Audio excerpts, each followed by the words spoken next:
अध्यक्ष महोदय, आझाद मैदानामध्ये 7 ते 10 हजार शिक्षक काल बसलेले आहेत. सरकारच्या नावाने हाय हायच्या प्रचंड घोषणा चालू आहेत. सरकारने जी कमिटमेंट दिलेली होती, टप्पा अनुदान योग्य वेळी त्यांना त्या टप्प्यात अनुदानावर आणायचं, त्यापासून सातत्याने सरकार पळून जातंय किंवा दुर्लक्ष करतंय किंवा टाळतंय. आणि म्हणून नाईलाजाने शाळा सोडून महाराष्ट्रातले 8 ते 10 हजार शिक्षक आज आझाद मैदानात येऊन बसलेले आहेत. आणि तुम्ही विद्यार्थ्यांचं नुकसान होणार नाही याच्यासाठी टप्पा अनुदान वेळेवर द्या.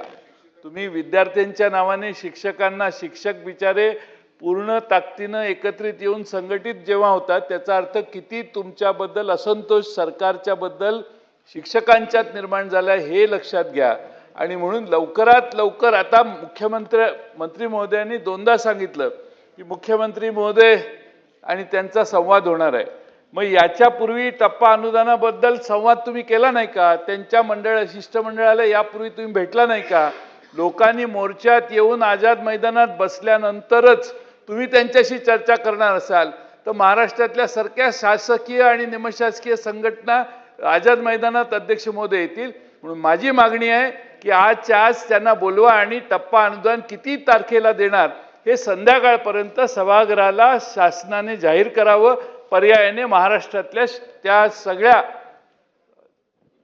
शिक्षकांना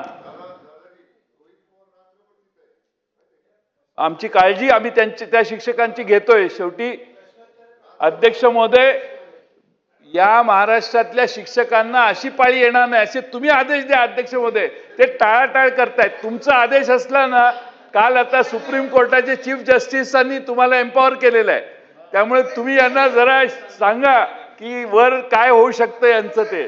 त्यामुळे अध्यक्ष महोदय, सरकारने कोर्टात त्या बिचाऱ्या शिक्षकांना जावं लागणार नाही याची काळजी घ्यावी.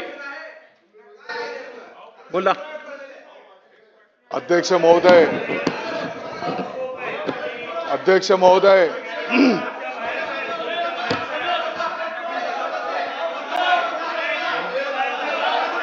अध्यक्ष महोदय, पहिली अरे देतो ना उत्तर. अध्यक्ष महोदय, मूळ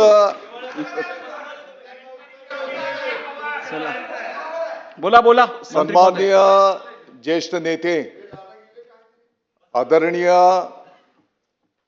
जयंत पाटील साहेब, आणि आणखी त्यांचं वैशिष्ट्य हे आहे की शिक्षण क्षेत्रातलं त्यांना मोठा अनुभव आहे.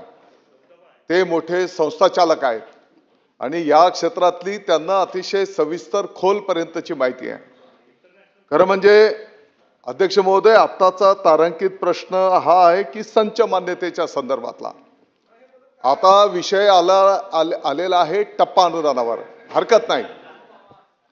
अध्यक्ष महोदय, टप्पा अनुदानाच्या संदर्भामध्ये आता माननीय जयंत पाटील साहेबांनी जे काही मुद्दे उपस्थित केलेले आहेत, खरं म्हणजे त्यांच्या कार्यकाळामध्ये जर या शिक्षक बांधवांची नोंद घेतली गेली असती तर कदाचित आज त्यांना या आंदोलनाची वेळ आली नसती. मुद्दा क्रमांक 1.